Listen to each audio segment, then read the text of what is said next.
தன்னுடன் நண்பர்களாக இருந்தவர்கள் வளர்ச்சியடையும் போது அதை தனுஷால் ஏற்றுக்கொள்ள முடியாது என்றும் அவர்கள் மீது வன்மத்தை வெளிப்படுத்துவதாகவும் நடிகை நயன்தாரா மறைமுகமாக விமர்சித்துள்ளார். நடிகர் தனுஷுக்கு எதிராக நயன்தாரா வெளியிட்டிருக்கும் அறிக்கையில் சக நண்பர்களின் வெற்றியை ஒருவர் எப்படி ஏற்றுக்கொள்ள வேண்டும் என்பது குறித்து பேசியுள்ளார்.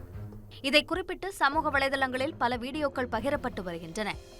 ரெமோ திரைப்படத்தின் ப்ரமோஷன் நிகழ்ச்சியில் பேசிய சிவகார்த்திகேயன் தன்னுடைய திரைப்படத்தை வெளியிடக்கூடாது என அழுத்தம் கொடுக்கப்பட்டதாக கண்கலங்கி பேசினார். இதற்கு பின்னால் தனுஷ் இருப்பதாக செய்திகள் வெளியாகி சிவகார்த்திகேயனை வைத்து எதிர்நீச்சல் மற்றும் காக்கி சட்டை ஆகிய 2 திரைப்படங்களை தனுஷ் தயாரித்திருந்தார். அந்த சமயத்தில் சிவகார்த்திகேயனுக்கு தனுஷ் வாழ்க்கை கொடுத்தார் என்று பேசப்பட்டு வந்தது. இந்த நிலையில்தான் சிவகார்த்திகேயன் சூரியை வைத்து தயாரித்த கொட்டுக்காளி படத்தின் நிகழ்ச்சியில் நான் தான் இவரை வளர்த்து விட்டேன், வாழ்க்கை கொடுத்தேன் என்று சொல்ல மாட்டேன் என தெரிவித்தார். உங்களுக்கு அடையாளப்படுத்த நான் யாரையும் கண்டுபிடிச்சி உங்களுக்கு நான் தான் வாழ்க்கை கொடுத்தேன், உங்களை நான் தான் ரெடி பண்ணேன், அந்த மாதிரிலாம் நான் சொல்ல மாட்டேன். ஏன்னா என்னை அப்படி சொல்லி சொல்லி பழகிட்டாங்க, நான் தான் வாழ்க்கை கொடுத்தேன்னு. அந்த மாதிரி ஆள் நான் இல்லை. எனக்கு இது ஒரு சின்ன ஒரு இன்ட்ரடியூஸ் பண்ணுவோம்ல, இங்க பாருங்க இவங்க தான் என் ஃப்ரெண்ட் அப்படின்னு சொல்லி சொல்லுவோம்ல, அந்த மாதிரி வேலைகளை அதுவும் நீங்க கொடுத்த இந்த ஆக்டர்ன்ற இந்த பொசிஷன்ல இருந்து இதை கரெக்டா யூஸ் பண்ணி பண்ணணும்னு நினைக்கிறேன். இது வெற்றி அடைந்தால் இந்த மாதிரி முயற்சிகள் இன்னும் தொடரும். தனுஷை தான் மறைமுகமாக அவர் சாடுவதாக பலரும் பதிவிட்டனர். இதேபோல 3, மாரி, விஐபி என்று வெற்றி கூட்டணியாக ரசிகர்களால் கொண்டாடப்பட்டது தனுஷ் அனிருத்தின் DNA கூட்டணி. அந்த அளவிற்கு தனுஷ் அனிருத் கூட்டணியில் வெளியான பாடல்கள் சூப்பர் ஹிட் ஆகின. ஆனால் அவர்கள் நட்பும் சிறிது காலங்களில் முறிந்தது. இருவருக்கும் ஸ்பேஸ் தேவைப்படுவதாக அனிருத் தரப்பில் கூறப்பட்டது.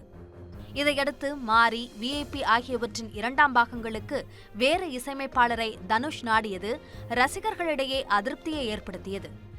பின்னர் நீண்ட நாட்களுக்கு பிறகு திருச்சிற்றம்பலம் படம் மூலமாக தனுஷ் அனிருத் கூட்டணி இணைந்தது. இந்த நிலையில் எந்த ஒரு துறையிலும் வியாபார ரீதியான போட்டிகள் தவிர்க்கவே முடியாதவை என்றும், ஆனால் ஒருவர் இன்னொருவரின் தனிப்பட்ட வாழ்க்கையில் தலையிட முடியாது என்றும் தனுஷை விமர்சித்து நயன்தாரா குறிப்பிட்டுள்ளார். அதுபோன்ற அநாகரிகமான செயல்களை செய்தால் தனுஷ் போன்ற பிரபல நடிகரே ஆனாலும் தமிழ்நாட்டு மக்கள் ஏற்றுக்கொள்ள மாட்டார்கள் என்றும் தெரிவித்துள்ளார். கடந்த காலங்களில் உடன் பயணித்தவர்களின் வெற்றியை எந்த கோபமும் இன்றி சமாதானத்துடன் ஏற்றுக்கொள்ள வேண்டும் என்றும் அவர் பதிவிட்டுள்ளார். சினிமாவில் எந்த பின்புலமும் இல்லாத சாதாரண மனிதர்களும் பெரிதாக வெற்றிகளை பெறலாம் என்றும் நயன்தாரா கூறியுள்ளார். அதே சமயம் தங்களிடம் உள்ள எதையும் எவரும் பறித்துக் கொள்ளப் போவதில்லை என்றும் தனுஷை கடுமையாக விமர்சித்துள்ளார் நயன்தாரா. மகிழ்வித்து மகிழ் என்பதே உண்மையான மகிழ்ச்சி என்றும், மேடை பேச்சுகளில் தனுஷ் வெற்று வார்த்தையாக ஸ்ப்ரெட் லவ் என்பதை பயன்படுத்தக்கூடாது என்றும் சுட்டிக்காட்டியுள்ளார். அந்த வார்த்தையின் அர்த்தத்தை ஒரே ஒரு முறையாவது வாழ்க்கையில் கடைபிடிக்க தனுஷ் முயற்சிக்க வேண்டும் என்றும் காட்டத்துடன் கூறியுள்ளார் நயன்தாரா.